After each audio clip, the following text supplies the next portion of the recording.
Chaque épisode de Scam est composé de séquences quotidiennes, l'originalité étant qu'on ne sait jamais quand les épisodes sortent, quand les clips sortent. Exactement. C'est-à-dire ?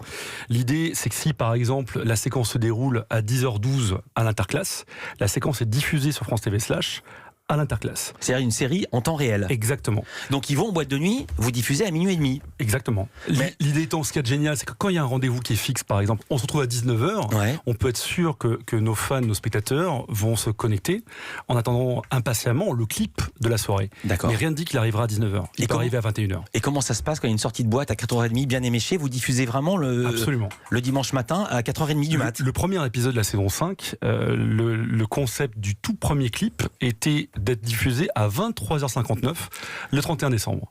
Et ça a été un petit coup de tonnerre, c'est que tout le monde s'attendait à se faire la bise sous le gui, à s'embrasser pour souhaiter la bonne année, quand le premier clip de la saison 5 est sorti, Ouais. avec tous nos personnages en boîte de nuit, faisant le décompte pour la nouvelle année. D'accord. Et là, ça fait gros sprouns, comme on dit, sur Exactement. les réseaux sociaux. Chaque saison a été bâtie d'un personnage. On peut les rappeler, les 4 premières saisons, autour de qui? Bien sûr, Emma, on parlait de harcèlement scolaire. Manon, on parlait autant du binge drinking, donc de l'alcool, que des problématiques liées au viol.